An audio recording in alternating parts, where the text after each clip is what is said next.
Thank you. I want to speak to you quickly on the subject of creative and innovative thinking. With the show of hands, how many of us are here? If you know you're not a creative person, please raise up your hands. Oh, wow. Honest people, thank you. Oftentimes, when we talk of creative people, we often refer to the likes of Albert Einstein, Steve Jobs, Picasso, and the likes. But the reality is that everybody is born creative. Everybody is born with a creative ability. As a child, we express our creativity through curiosity. I don't know if you can relate with this picture. I don't know. I used to ask my parents, where does sound come from? I know we have speakers, but where does sound come from? As a child, I remember asking my parents, my dad, one time, that, Dad, if taking my bath makes my body clean, what makes my towel dirty? That's how curious I was. I don't know if you ask such questions. I remember asking my mom, if the heart is rotating at 66,000 miles per hour, why are we stable? Why are we not falling down? If the heart is moving so fast? Well, later in life, I took geography and I understand why. The point is this: as a child, we have an ingrained intrinsic creative ability, and we express this creative ability through curiosity, through questioning. But somewhere between the borderline of childhood and adulthood, we become acceptive of the answer society presents to us. We subscribe to dogma. Steve Jobs' divine dogma to be living with the answers of somebody else thinking. In 1687, there is a British physicist called Sir Isaac Newton.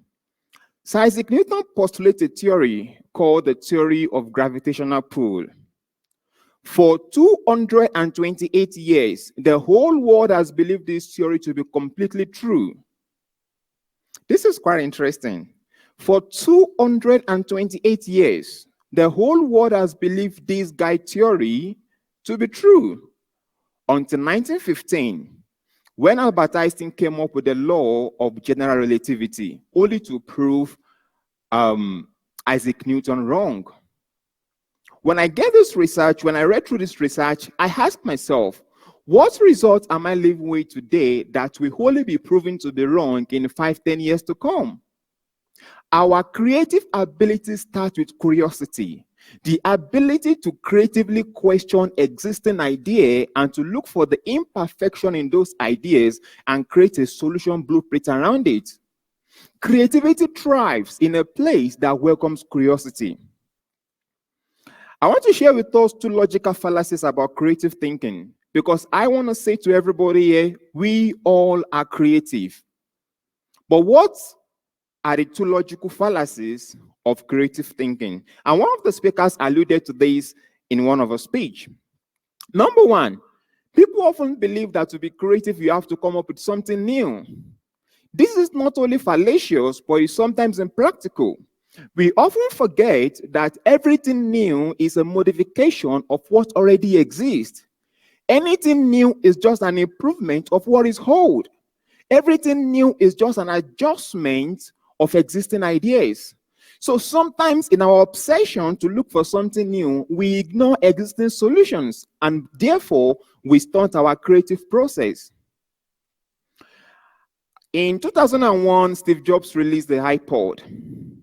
The iPod was new, right? But it wasn't new. Okay, that sounds oxymoronic. I guess some of us will remember this gadget, right? I have a lot of childhood memories with these. I remember back in the days, with my big baggy jeans, jamming Tupac, Boys to Men, and all of these. Some of you can still remember this, the cassette player, right? This was the gadget that exists before Steve Jobs come up with the iPod. These were the modifications done to make the iPod. The major fundamental concept of creative thinking is to look for what already exists and look for the imperfection in those ideas and create a solution blueprint around it. To completely defy or ignore a solution or existing product or ideas is counterintuitive and counterproductive to creative thinking. The second fallacy about creative thinking, people often say we have to defy conventional reasoning. This is also not true. We don't have to defy conventional reasoning. We improve on conventional thinking. So when next you question your creative ability, perhaps you've set the bar too high for yourself. Just look for existing solution and find the imperfection in those solutions and create a solution blueprint around it. This is one of the most important things I want to say. How can we foster creative thinking?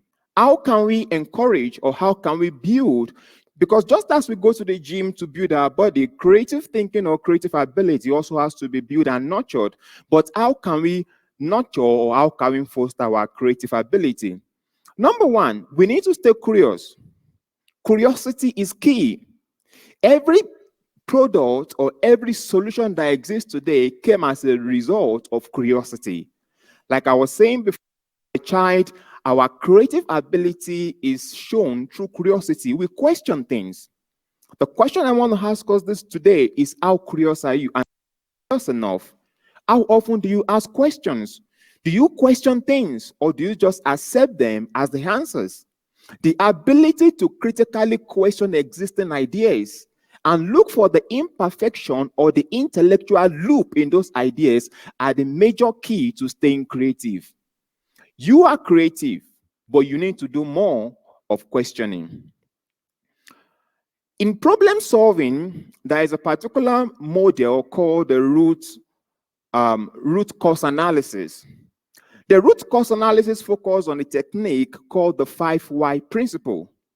The 5 why principle is often used by manufacturing industries whenever they want to find a new model in creating a new device.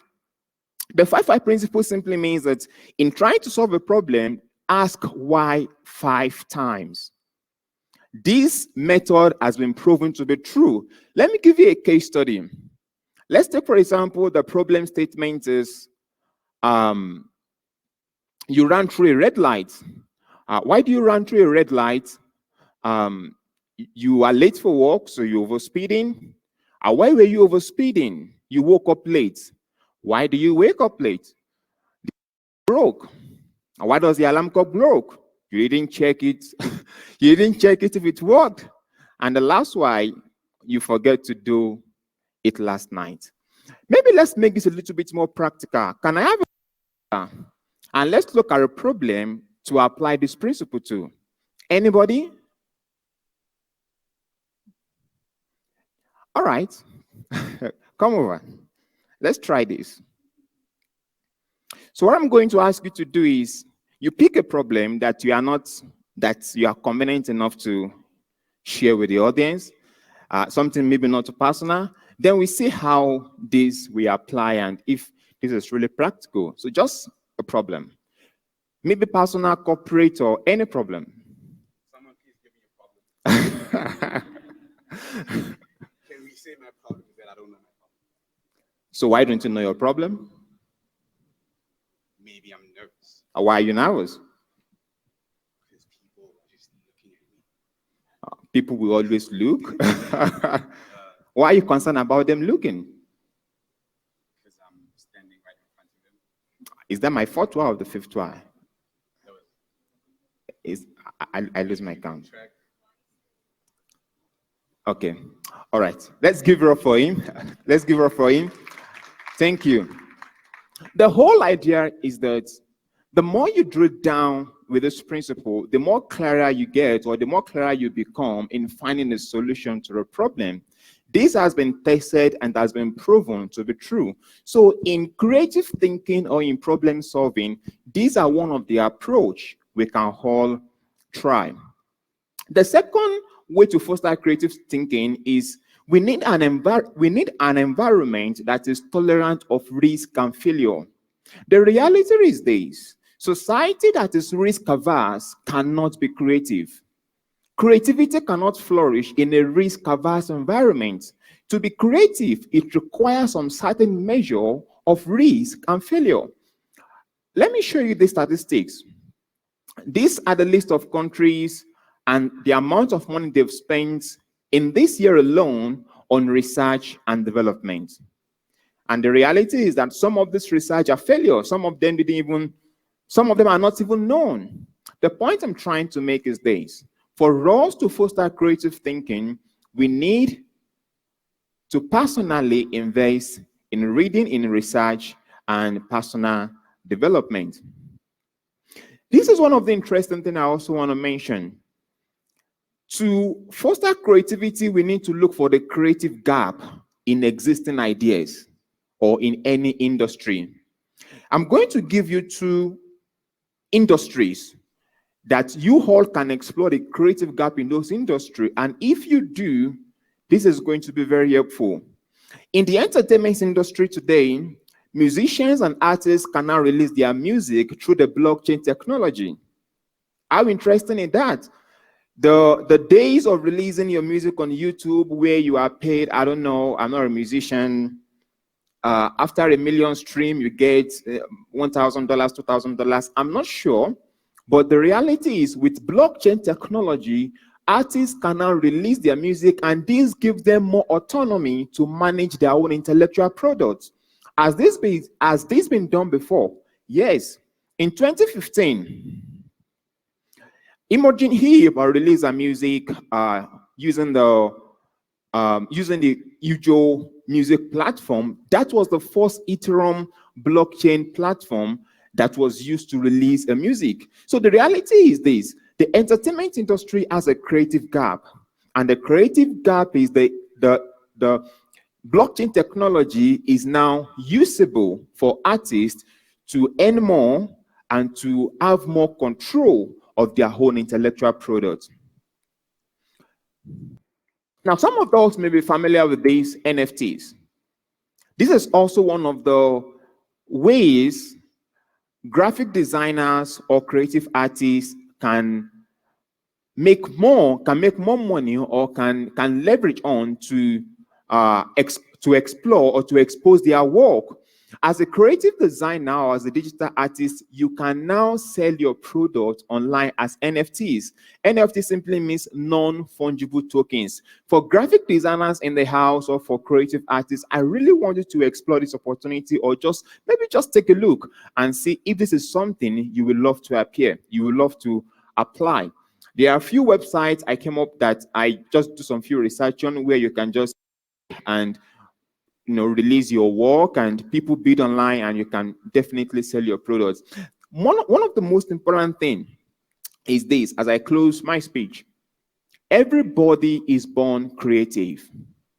There is nobody here this morning or this afternoon that does not have a creative ability. But one of the most important things is you need to work at it. You need to take risk.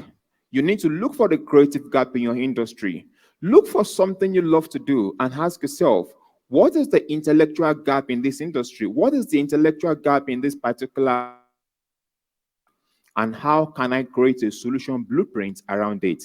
Finally, I want everybody to start embracing their creative ability. Start believing that you are a creative person. Stay curious and don't stop questioning until you get the answer. Thank you.